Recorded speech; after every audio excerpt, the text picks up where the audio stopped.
Capítulo 77. A oração de Davi. Foi-me mostrado Davi rogando ao Senhor que não abandonasse quando fosse idoso. E o que foi que lhe inspirou essa fervorosa oração?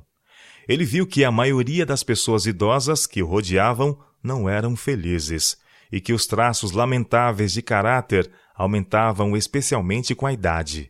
Se as pessoas eram naturalmente mesquinhas e cobiçosas, isso se acentuava desagradavelmente em sua velhice.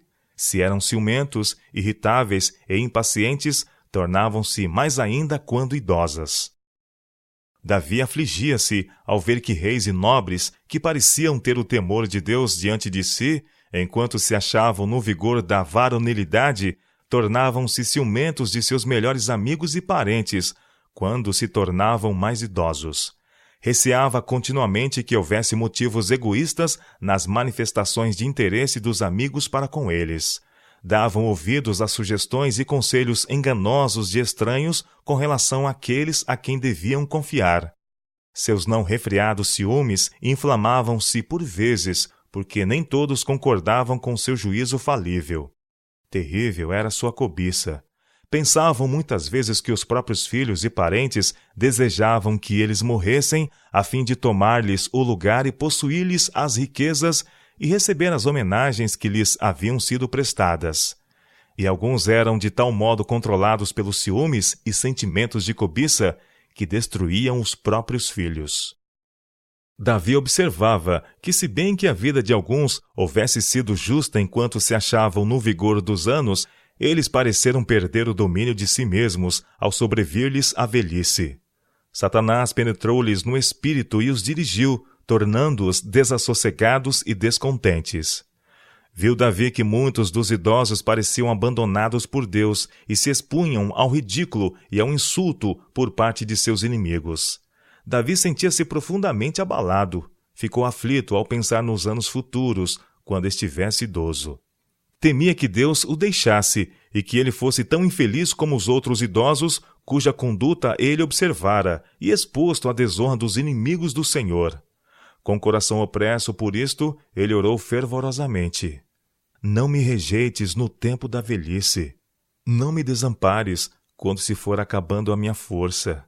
Ensinaste-me, ó Deus, desde a minha mocidade, e até aqui tenho anunciado as tuas maravilhas. Agora também, quando estou velho e de cabelos brancos, não me desampares, ó Deus, até que tenha anunciado a tua força a esta geração e o teu poder a todos os vindouros. Salmo, capítulo 71, versos 9, 17 e 18. Davi sentia a necessidade de guardar-se contra os males que acompanham a velhice. Dá-se frequentemente que os idosos não estão dispostos a compreender e reconhecer que sua força mental está falhando. Abreviam os próprios dias com o tomarem sobre si cuidados que pertencem a seus filhos. Satanás joga muitas vezes com a imaginação deles e leva-os a sentirem contínua ansiedade com relação aos bens que possuem. Isso é seu ídolo, e amontoam com avareza. Privam-se muitas vezes do conforto da vida e trabalham além de suas forças, de preferência a empregar os meios que têm. Colocam-se assim em constante carência, por temor de que, em algum tempo futuro, venham a sofrer falta. Todos esses temores são originados por Satanás. Ele estimula os órgãos que levam aos temores cervis e aos ciúmes, que corrompem a nobreza do intelecto e destroem os pensamentos e sentimentos elevados. Essas pessoas são insensatas no que respeita ao dinheiro. Caso tomassem a atitude que Deus deseja que mantenham, seus últimos dias seriam os melhores e mais felizes. Os que têm filhos em cuja honestidade e cuidadoso governo têm motivos para confiar, devem permitir que eles os tornem felizes. A menos que façam isto, Satanás se aproveitará de sua falta de resistência mental e manejará com eles. Devem pôr de lado a ansiedade e as preocupações, ocupar o tempo da maneira mais satisfatória possível e amadurecerem para o céu.